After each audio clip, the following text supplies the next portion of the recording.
Hepinize merhabalar arkadaşlar. Yalı Çapkını'nın 86. bölüm 2. fragmanı yayımlandı ve sizlere çok önemli güzel gelişmelerden ve inanılmaz gelişmelerden bahsetmek istiyorum. Hiç duymadığınız bilgileri bu videoda duyacaksanız sadece yapmanız gereken sonuna kadar izlemeyi unutmayın ve aynı zamanda abone olup bu videoya en az 150 beğeni bekliyoruz. Ferit diziden ayrılmasın diyorsanız hadi hemen videomuza geçelim. Şimdi biliyorsunuz dizinin en önemli olaylarından biri 86. bölümde Ferit'in rahatsızlığı.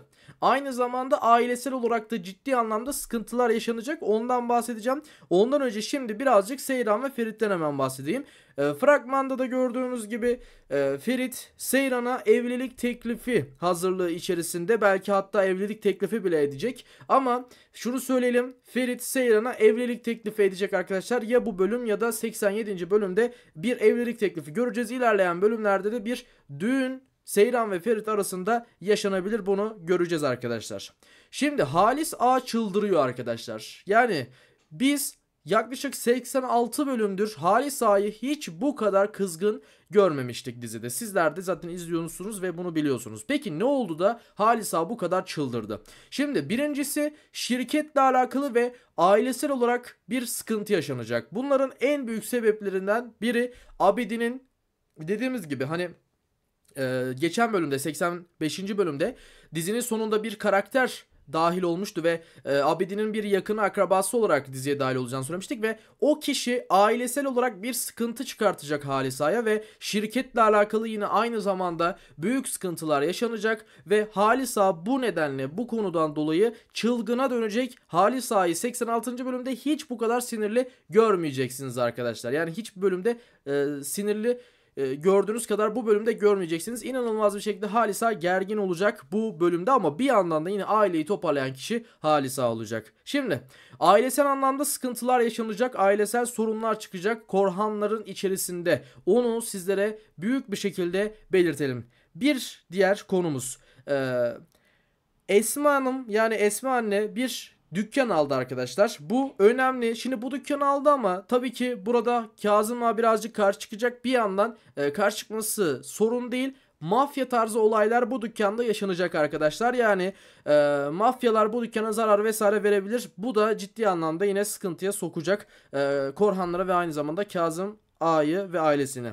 Bununla birlikte Seyran Ferit'in yaptığı önemli bir şeyi Halis Ağa'ya söylüyor arkadaşlar. Bu inanılmaz bir gelişme. Yani Ferit bu konudan dolayı Seyran'a tekrardan küsebilir, Seyran'a tekrardan kızabilir arkadaşlar. Şimdi Ferit muhtemelen Halis Ağa'dan habersiz ailesel sorunlarda bir çözüm bulmak için kendi kafasında Halis Ağa'ya danışmadan bir şey yaptı arkadaşlar. Yani bir imza tarzı bir şey atacak ve herhangi bir şeyi onların üstüne verecek. Yani bu şirketle alakalı da olabilir, ailesel olarak da yine bir şey olabilir ki olma ihtimali de yüksek. Ancak bunu Halis Ağa'ya söylemeyecek.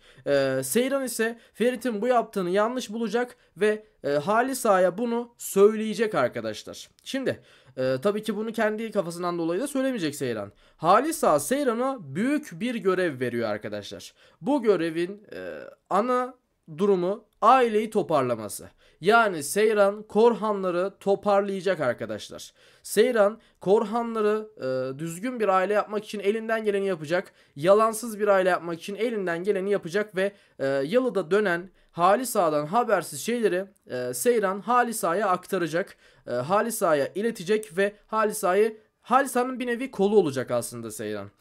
Yine dediğimiz gibi Ferit'in de yaptığı bu kötü bir durumu Halis Ağa'ya Seyran belirtecek. Belirttiği sırada fragmanda da gördünüz. Ferit yere yığılıyor arkadaşlar. Yani Ferit bu bölümde Ferit'in yeni bir hastalığı, yeni bir problemi çıkacak arkadaşlar. Tabii ki bu sağlıksal bir problem olacak. Şimdi bir diğer yandan hemen bu konuya geçmeden Seyran'ın Ferit'le alakalı Halis Ağa şikayetini Ferit duyduğunda, ki Ferit zaten bunu duyuyor, Ferit bunu bildiği için Seyran'a ciddi anlamda kızacak. Tekrardan bir küslük olur mu olmaz mı bu tam bilinmiyor açıkçası. Yani ne desek şimdi bu konuda birazcık arada kalabiliriz ama biz tahminimizce küslük olacağını zannetmiyoruz. Yani Seyran ve Ferit'in arası yine aynı şekilde devam edecektir. Ama Ferit'in hastalığı bu 86. bölümün en önemli konularından biri olacak arkadaşlar. Ferit yeni bir hastalığa yakalanıyor ve bu hastalık Ferit'i ciddi manada bayağı da zora sokacak arkadaşlar. Yani Ferit hareket etmekte, ayakta durmakta çok fazla zorlanacak. Bu da ilerleyen bölümlerde Ferit'i nasıl bir karakter yapacak hep beraber göreceğiz ama inanılmaz farklı bir Ferit karakteri ilerleyen bölümlerde yüksek bir ihtimalle göreceğiz gibi duruyor arkadaşlar, onu sizlere söyleyeyim. Yine bununla birlikte Ferit Halis Ağa'nın önünde bayılıyor arkadaşlar. Yani zaten fragmanda da gördünüz. Ama şimdi Ferit Halis Ağa'nın önünde bayıldığı için Halis Ağa bunu görecek ve Seyran'ın Ferit'le alakalı söyleyecekleri yarım kalacak. Yani bu aslında sizin de dikkat etmediğiniz bir yer olabilir. Şimdi tam Seyran söylerken Ferit odaya giriyor. Yani Halis Ağa'nın odasına giriyor ve Ferit orada bayılıyor. Seyran da Ferit'in yaptığını söyleyemeden orada ortalık karışıyor ve bu da Seyran'ın Ferit'le alakalı Ferit'in yaptığı şeyleri söyleyemeyeceği anlamına geliyor Halis Ağa'ya ve bu da birazcık sorun ve sıkıntı yaratacak gibi duruyor arkadaşlar. Onu da sizlere söyleyelim. Halis Ağa tabii ki torununun böyle bir şekilde olduğunu görünce, yani yeni bir hastalık olduğunu görünce ve aynı zamanda gözlerinin önünde Ferit'in yığıldığını görünce Halis Ağa kendini tutamayarak o da rahatsızlanabilir. Yani Halis Ağa'nın dizi içerisinde kalp krizi vesaire geçirme olasılıkları yine bulunabilir. Onu da sizlere belirtelim. Şimdi aslında bunların hepsinin geçtiğimizde önemli konulardan biri Seyran ve Ferit'in tekrardan küsüp küsmeyeceği. Daha doğrusu Seyran küsmeyecek ama Ferit'in Seyran'a küsüp küsmeyeceği. Bununla birlikte yine önemli gelişmeleri zaten ilerleyen bölümlerde göreceğiz ama böyle bir küslüğün olacağını hiç zannetmiyoruz. Dizi aynı seyrinde yüksek bir ihtimalle devam edecek dostlar. Bu konuda sizlere bilgilendirmek isterim. Onu sizlere açıklayayım. Sizin de bu konuda bilginiz olsun arkadaşlar. Evet, baktığımızda Korhanların içerisinde yeni sorunlar çıkmaya devam edecek. Özellikle diziye yeni katılan karakterler Korhanları bitirmek için, Korhanları üzmek için elinden gelen her şeyi yapacak. Ama Seyran ve Ferit'in aşkı bitmeyecek arkadaşlar. Zaten ilerleyen bölümlerde de Seyran ve Ferit arasındaki aşkı ve yeni evliliği görebiliriz. Düğün de görebiliriz zaten söylediğim gibi. Bu da diziye ayrı bir renk atacak. Artık senaryo bu şekilde ilerleyecek. Yani sorunlar çıkacak arkadaşlar. Senaryo bu şekilde ilerleyecek. Seyran ve Ferit aşkının üzerinden senaryo tabii ki ilerlese de bu senaryonun artık en önemli konularından biri ailesel çıkacak sorunlar ve mafya tarzı bu tarz sorunlar olacak. Ama en önemlisi şirket ve ailesel sorunlar yine olacak. İkinci sırada da yine Seyran ve Ferit'in aşkı olmuş olacak senaryonun içerisinde. Senaryonun en önemli konuları içerisinde bunlar yer alacak dostlarım.